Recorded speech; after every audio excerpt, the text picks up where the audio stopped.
Hello ladies and gentlemen, and welcome back to my channel for another INART 1/6 scale figure unboxing and review. Today, we're taking a look at Aragorn, based off his appearance in Lord of the Rings. Now, I got mine from 1/6 Collective. I have popped a link to their site in the description below, along with the discount code JUSTIN for 5% off your order if you do decide to buy from them. At the time of filming this video, they currently have Aragorn, Gandalf, and the Batman in stock. While you're down there, why not hit that subscribe, bell notification icon, and join button, so you're notified as soon as a brand new INART figure review goes live on the channel. As for the box art, the clear plastic slipcover makes a return. I'm not partial to it, but if you like the green tint and the glossy finish, that's awesome. Just be careful with how you store this because high gloss translucent plastic like this gets scratched up and damaged very easily. Now you see, this is more like it. This is that premium feel that I was after.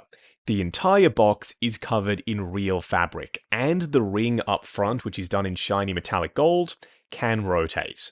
We've got his name also in metallic gold in the middle, then up top, Lord of the Rings. On the side of the box, more fabric and another gold foil logo. Around the back, you can see that, yeah, it's subtle, but that's Aragorn's face. It's been stenciled and then dyed onto the surface. You can tell it's dye rather than paint because it still feels very plush and premium.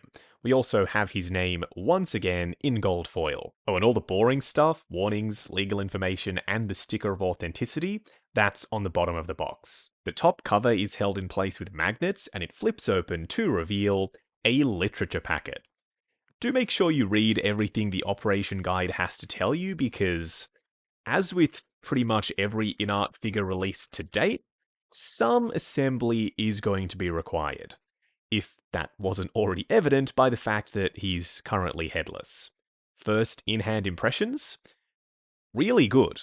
Things that are jumping out at me right away are the neck beard, how flush his arms can go down by his sides, and the way the fabric lays on the body. Not to mention the weight of the thing, it feels surprisingly heavy. If you opt for the rooted hair version of Aragorn, the head sculpt comes packaged like this in a separate container. They do this to make sure the hair doesn't get messed up in transit, and, well, it's worked. Dude's hair is looking flawless. What we're going to do now is get all of Aragorn's accessories laid out in the lightbox, and take a closer look at everything he comes with. Starting off with the display base first. They could have very easily just repurposed Gandalf's base under the guise of keeping the base design consistent across the line. As long as they switched out the nameplate, of course. But they didn't do that. They gave Aragorn a bespoke base, specific to him, and I'm really happy they did because while the footprint is similar to Gandalf's, it's rectangular and it's low profile, this is a much more detailed base as compared to what we saw with Gandalf. We've got the elven architecture with the arches all the way around. We've got his name up front with a wash in the sculpted letters, so they pop. Then up top, the stonework with the cracks and crevices washes in them, and some green airbrush shading around each tile to make it look like the middle is a bit more worn. But the icing on the cake is the little bits of foliage around the edge of the base and in between the stones. You can also see this little spot around the front here with the bits of rubble. This has to be one of the most detailed but compact bases I've ever seen from any company, and I am so here for it. Now you can adjust the magnets on the inside of the base, just like we saw with their Robert Pattinson Batman. You twist this panel and you can move the magnets around. Once you remove it, you end up with something like this. You can see the rail system, they can move left and right, and you can also slide the magnets up and down. I would prefer bigger and maybe stronger magnets, or even the entire surface of the base be magnetic. This allows you to pinpoint exactly where you want the magnets to be if you don't want to have maybe his whole foot on the base planted. this will allow you to have just the heel or just the toe if you so choose. There is room for improvement. I'm glad they took my advice about the moving magnet rail system though. This is a rolled up, folded up, nice and compact, tied up, but still weathered version of his outer cloak that we see him wearing when we're first introduced to him. When he went up for pre-order, this was part of the package. But this wasn't. This is the same thing, but not rolled up, still weathered and now wired. Good on you, INART. I didn't expect you to throw in a bonus accessory that was never supposed to come with him in the first place. I was under the assumption we'd have to untie this and pop it on the figure. Thank goodness we don't have to. His bedroll is not really supposed to be unrolled. I mean, you can. These are real strings after all. You can untie it, roll it out, and have Aragorn laying on the floor of your cabinet if you so choose. The bedroll itself is made of this plush, almost microfiber padded feeling fabric. It's quite dirty. Then the strap, I believe, is made of genuine leather. I could be wrong on that. I did a smell test, and that's what it smells like to me. The quiver is made of sculpted plastic. It's quite convincing with the leather grain and the stitching and the wrinkling and the silver buckles. They've added a brown wash over the top to help sell that leather-like look, I suppose. The strap, I believe, is made out of genuine leather, just like the one on the bedroll, and the buckle is real metal. The bow can be removed from this side piece for the quiver. Getting it in there isn't easy because this top strap is very, very tight, and it needs to be to keep the bow in place, otherwise it will be floating around being unwieldy. The string that's wrapped around it is meant to look that way because you get another bow with the string not wrapped around it. The arrows are removable. The tips are pretty prickly, so do be careful not to spike yourself. There's some shiny silver airbrushing or dry brushing on the end. And there's the little notch up top so that you can slot them into the real elastic string on the other bow. This piece of padding is sort of just there to make sure the arrows don't fall out or float around too much in the quiver. This is an absolutely microscopic little accessory. It's the pendant and gemstone and necklace that Liv Tyler's character Arwen gives to Aragorn in the movie. The string, which is just a piece of string, it's not metal, somehow has linkages etched into the surface to make it look like it could be links of a chain. And then the pendant is made of die cast. This, for as small and detailed as it is real metal. We will try this on Aragorn a little bit later. It ain't Lord of the Rings unless someone's got a pipe. Gandalf had one, and Aragorn comes with one as well. It is made of plastic, so do be careful not to put too much pressure on it when you're wedging it into his hand. The top part has some black shading to make it look like it's been heavily used, and they've added a little bit of foam, I think, on the inside to give it that craggly, burning, tobacco-looking texture, with some orange paint over the top to sell that effect. Not really an accessory, more so part of his outfit. His belt does come packaged separately though, so I thought I'd quickly show it to you. We've got these eyes embossed into the surface. This part hangs down the front of his tunic. The faux holes, they're not actually real because the buckle isn't what holds the belt in place, it's how you tie it. You'll see when you check the instructions. This little stopper that's removable, the rolled up piece of fabric, and a real metal buckle. There was some debate that the buckle looked worse with the second prototype as compared to the first. I'm 99% sure they were 3D printed. The final production version has texture and detail and some gold inlay on, like I said, the real metal buckle. Some people probably would have preferred if this was made out of wood, and I get it, make stuff out of the stuff it's supposed to be made out of, even in 1/6 scale. But it's made out of plastic, and they did that because it needs to be flexible. Flexible enough for it to bend as you pull the real elastic string back, which is weathered. And they've added some wood grain texture on the surface of the bow, so being made out of plastic I don't think is the end of the world. Now for a quick bow test, does it work? Yes it does. Righto, I think it's time to look at some weaponry. His sword is currently inside the scabbard. You can remove it. It's in there very securely. It's made of real metal. Super sharp. Do be very, very careful when handling this. Even though it's die cast, it's weathered up the top for the cross guard, down below for the pommel, and there's some speckling on the handle.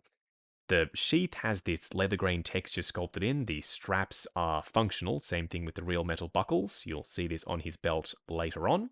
Then the bottom part has some speckling of dirt and grime over the top of it. You can plug this little extra knife into this slot on the outside of the sheath. This is die cast too. When you're doing it, make sure you angle it up as you're sliding it in place so that the thicker part of the handle doesn't catch on those straps. You can see it happening, right? That little edge is about to catch. Lift it up, then you can push it all the way in. You might want to heat up this part of the sheath first before you insert it because it's a rather tight fit. It isn't impossible. As you can see, I've slid it now all the way in. It sits in place at a bit of an angle, which does help you when you want to remove it, because if it was all the way flush, it would be a nightmare to try and take it out. His other weapon is significantly more detailed. On the curved blade, you've got this elven scripture with washers in it so it pops, some speckling of dirt. I've said speckling of dirt way too many times. The pommel is done in gold with dirt on it. And you guessed it, this blade is die-cast metal. This is sculpted plastic. It also slots on his belt via these straps, just like the straps on the other sheath for the much larger sword. These accessories are exclusive to the premium version. So if you're getting the standard, you will unfortunately miss out on the bloody hands and the broken sword. I have to say it just one more time, all of these little shards and the top piece and the bottom, they're made of die-cast metal. They're super sharp, so do be careful, especially the smaller prickly ones when you're lifting them out of the foam and you're trying to place them on the display base.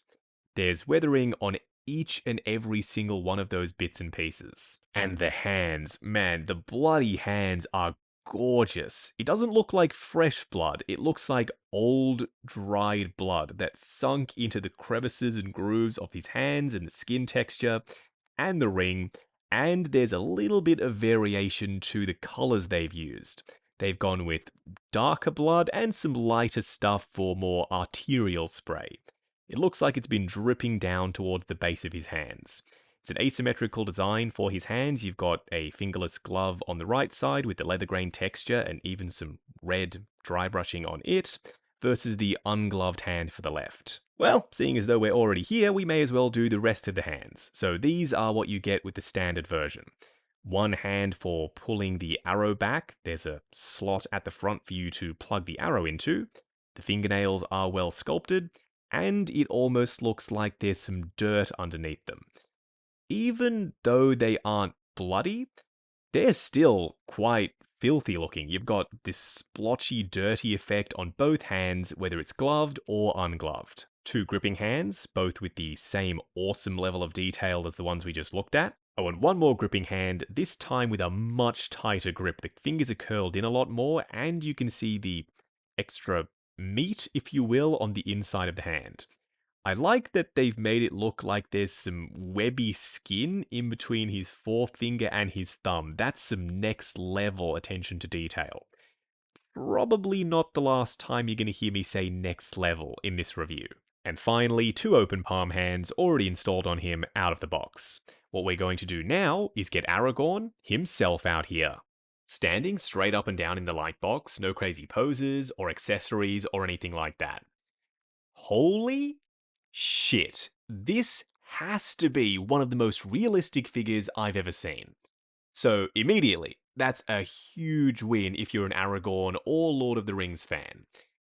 Trust me, I know how painful it is to love a franchise to bits and want that super high-end version of a character, only to have to settle for what's out there already. Not throwing any shade at Asmus. They're a solid company. Their Aragorn is old now though, so it's not a fair comparison. Still, this takes everything INART have learned from their previous releases and ups the ante. More skin texture, more detail and depth in the eyes, finer styling on the hair, and killer proportions. Even the tailoring with the multiple layers doesn't look big or bulky at all. That's because they understood the assignment. Scaling is everything. Getting that fabric as thin and lightweight as possible to highlight instead of hide the body underneath is what it's all about. Long story short, I'm blown away. Up close and personal, kicking things off with Aragorn's head sculpt. Now the question is, does the production version, number one, meet expectations, and number two, deliver the same levels of perfection as the prototype? Some people said that that sculpt was the best they'd ever seen from any company, and I'm inclined to agree. That sculpt was perfect. This gets very close. It might not be 100% as good as that initial prototype, but it's still one of the best head sculpts that I've ever seen. It is truly incredible. From the skin texture, to the sculpted beard with the soft shading around the edge, to the subtle red under his eyes, to the moving eyes that also look super realistic, and the rooted hair. The way it's styled out of the box and the way it frames his head and how it lays and how textured it is and how they've got different shades of individual strands of hair in there so it looks way more believable. I can't get over how good this looks. I am curious though, do you like this sculpt? What do you think? Weigh in down in the comments below. Oh, don't you worry, that is not the last you're going to see of the head sculpt. We'll get back to discussing it, and we'll try out the moving eyes after we take the cloak off. Because there is some detail that's currently being obscured by this back around the front. They decided to go with a super thin, lightweight, single-ply textured green fabric. The color looks accurate to me, and it drapes very well because it is as thin as it is. On its own, it's a bit sheer, but when you bunch it up the way you're supposed to, you're never going to notice that. The hood is probably able to go over his head. I'm not brave enough to try it because I do not want to ruin his hairstyle. If you want to give it a go, all the power to you. There is enough excess fabric here that you can bring it over his shoulders or you can fold it back. It's entirely up to you. And the brooch slash buckle around the front is made of metal, and I'm 99% sure the green inlay is done in enamel. Unfortunately, even though a lot of y'all wanted to see it, I wasn't able to get a sculpted hair Bruce Wayne head sculpt for my INART the Batman review so that we could do comparisons to the rooted hair version. For Aragorn, I was not about to make that same mistake, so I secured a sculpted hair head sculpt as well. First in-hand impressions for it before we pop it on the body and do our comparisons. Really good. The skin texture is just as well painted and sculpted on this head as compared to the other. We've got the freckles and the shading for the rosiness for the cheeks, the frown lines up top, even some teeny tiny little eyelashes painted on the redness under his eyes. The 5 o'clock shadow is probably the most realistic that I've ever seen at this scale, and the eyes have a lot of depth to them. They are moving eyes just like the other sculpt as well. Now, the hair is quite thick, and it has these little strands sticking off it, so yeah, I think it's going to hold its shape. It looks great. But it has another benefit. Because light doesn't pass through it because it's a chunky, thick piece of plastic, it casts these natural shadows on his cheeks, making him look more chiseled. That helps the likeness. Depending on how you light the rooted hair sculpt, if the shadows aren't present, then the likeness I don't think will be as strong. This head sculpt might just work for more people in more lighting conditions. Whereas the other one, which I still do prefer, is more realistic if you have everything dialed in correctly. Now you can reshape this hair if you heat up the strands. You can then move them out of the way if you don't want them hanging in front of his eye. Speaking of his eye, Just like the other sculpt, you've got the joysticks inside, you can move them around. I like to have them looking off to the side because then you can use his furrowed brow with that shadow over the top of them to make him look even more serious. But the question is, what does this sculpt look like on the body? Really good is the answer to that, and because the hair is as long as it is, it pushes the hood and the cloak down and it helps you manage all of the extra fabric, which is just a nice bonus. Compared to the rooted hair sculpt, the face is the exact same between the two, but the rooted hair does make a difference in terms of realism. No matter which way you go, I think you're going to be pretty happy. Do let me know which of the sculpts you prefer down in the comments below. Let's switch this back to the rooted hair head sculpt. The cloak is dope, but this is how I'm going to be rocking Aragorn. The cloak off look, I reckon, is where it's at, because now we're not obscuring any of this. We can see the bottom of his hair, we can see the necklace with the real metal pendant on it. Arwen gave him this in the movie, the skin tone neck, and the solid proportions, with the defined traps and the rounded shoulders, and the arms that are able to go completely flush down by his sides. The cloak is just a nice to have for me personally. The skin tone match between the neck and the head sculpt and the skin texture match is spot on. They've taken it a step further, both above and below. The reason they didn't go with a single piece neck is because they have fully sculpted and painted the upper torso, including chest hair. So if you happen to have the shirt spread open a little, you'll be able to see that. And then above, there's a neck beard. So when you have him looking up to the max, there's not going to be a straight cut where the skin tone ends and the beard begins on the head sculpt. I wish more companies would do this. It helps blend in that seam just a little bit more. It's still there. I would have preferred if there was some way of doing it entirely seamless. Still, from front on, it's not a massive deal, like I've already said. The skin texture on the head sculpt, I've touched on it. Let's dive in a little bit deeper. There's frown lines, there's even some vein work, some little spots here and there. There's the cleft lip with some skin texture and skin tone poking through, and the cleft chin as well. The detail on this head sculpt is truly next level. When you get yours in hand, you'll see what I mean. Now, to move the eyes, we've got two joysticks on the inside of the sculpt.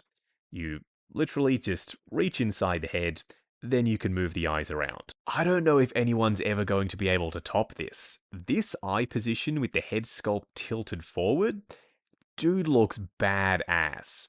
If another company does end up making Aragorn, they are going to have very big boots to fill. Okay, enough about the head sculpt. Y'all can see how good it is. You don't need me ranting and raving for hours. The outfit is layered, I guess is the best way to describe it. The outermost layer has this waxy, grainy print on the surface, but it's still fabric, so no pleather, no worries about creasing or damage. It's hemmed around the top and the front, but it's single ply, so it's very thin. The sleeves are stitched in place with this chevron pattern, which is accurate. Underneath it, we've got this textured and weathered brown tunic of sorts. There's a lot of weathering down below, and it's tattered.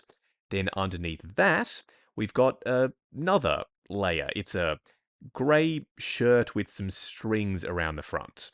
You are going to need to manage the strings. Because they're as thin and delicate as they are, they like to fly away a little, so tuck them underneath the layers and maybe under the belt. That should help you manage them. INART have said that they will use real materials whenever possible. So real metal for the necklace and the swords and whatnot. And as far as I can tell, real leather for the gauntlets. I've done a smell test, which is not conclusive, but these do smell like genuine leather. And if they are, getting these to be as flat and form-fitting as they are with all of this sculpted or embossed detail on the surface is crazy. I have no idea how they managed to do this. The buckles are real metal, and these laces are threaded through the eyelets. Now, out of the box, you will have to install the belt, which can be challenging. Follow the instructions, you're going to be perfectly fine. You want to loop it around his waist, then thread it through itself, and this piece, it just hangs right. I didn't have to do anything to it. It sits close to the body and off at an angle, which is how it's supposed to look. The belt buckle has some gold on the surface. This little thing was already attached. The sword sits at the appropriate angle, and there's this little stopper piece that you can install behind the sword so that it doesn't slide around when you're posing him. The sword and the knife are both removable from the sheath, but you already know that. This blade can be placed anywhere. I like to slide it around the back a bit more just so that it doesn't jut out around the side and push his arm further out from the body than it needs to be. Coming down to his legs, look at all this weathering. He's absolutely filthy for his lower half. From the tunic, which is covered in dirt, you've already seen that though, to the pants, which are nice and baggy and they're made of fabric, so no worries when it comes to posing, to the boots, which are also made of fabric and weathered, and the strings are real strings, so you can adjust them as you see fit. These will allow maximum range of motion. There's not going to be any creasing or damage. On the underside, there's a little bit of texture sculpted in. You can see it as light bounces off the surface. And there's weathering under here, plus magnets inside the boots, and that's how you attach Aragorn to his display base. If you're wondering what he looks like with the quiver and other bits and pieces on him, let's give that a go. Oh, and I've also put his eyes back to the stock position, just looking straight forward. If you find it's tricky to get his eyes to look good in every position, don't worry. It's not just you, it's the sculpt. You see, Vigo has this baggy skin above his left eye, which almost makes it look like a lazy eye if you don't dial in the eye position correctly. So you'll have to spend a bit more time with it, futzing it, and getting it to look as good as possible. Now, with the arrows and the quiver and the bow and the bedroll on his back, that stuff just fills out this area above his left shoulder, and I think it looks good. It introduces these straps around the front, which are two different colors and thicknesses, plus the orange tassels, and the real metal hardware for the buckle. Ooh, now this I don't mind at all. These straps sitting over the top of the cloak helps you manage the excess fabric. It compresses everything down, and that's exactly what this thing needed because it was riding up a little and making his neck look a touch short. Now that I've seen this, I might just walk back on my decision from earlier when I said I'm not going to have him wearing the cloak in my display. There is, however, one more look for us to try out. And that's this. From the introduction of Aragorn in the Fellowship of the Ring, the first time we see him, he was wearing something that looks similar to this. It's got a almost raincoat feeling finish to it. It's slightly waxy, and it's completely destroyed down below. That tattering is probably the most realistic fabric weathering that I've seen on any figure ever. And the same thing goes for the tattering on the sleeves. Around the front, we've got wires, so you can have this thing billowing off in the wind, and the hood is wired. I was worried about putting this over his rooted hair. I'm hoping that when we take it off, the hair is still in good shape. Hair update, and yes, the snap transition was necessary because I very carefully removed the hood. Y'all didn't want to see me painstakingly trying to avoid all of the hair strands on camera. I'm never going to have him wearing this because it's big, it's bulky, it's cumbersome, there's a lot of fabric to work with. It obscures all of the detail on the front of his outfit, and it throws off the proportions. It's nice to have, it's great for the odd pose or two, or for figure photography. For a quick side-by-side comparison, INART Gandalf next to INART Aragorn. These two are a really good pairing. Not quite Frodo and Gandalf level, but still, for now, solid. IRL, Ian McKellen is 5'11", and so is Vigo. It makes sense that give or take a few millimeters because of the messier hairstyles and thicker soles for their boots, they are relatively close in height. I only have one thing left to say. INART, don't let us down. Give us the rest of the fellowship. Going over articulation, I did decide to go cloak off for this segment just so that it doesn't get in our way. Starting off with his head sculpt. It is on a traditional fixed neck and double ball peg situation, but it gets the most amount of range I've ever seen out of a setup like this. Looking forward to there, looking up to there, swivel, and heaps of pivot side to side. How they achieve that, I've got no idea.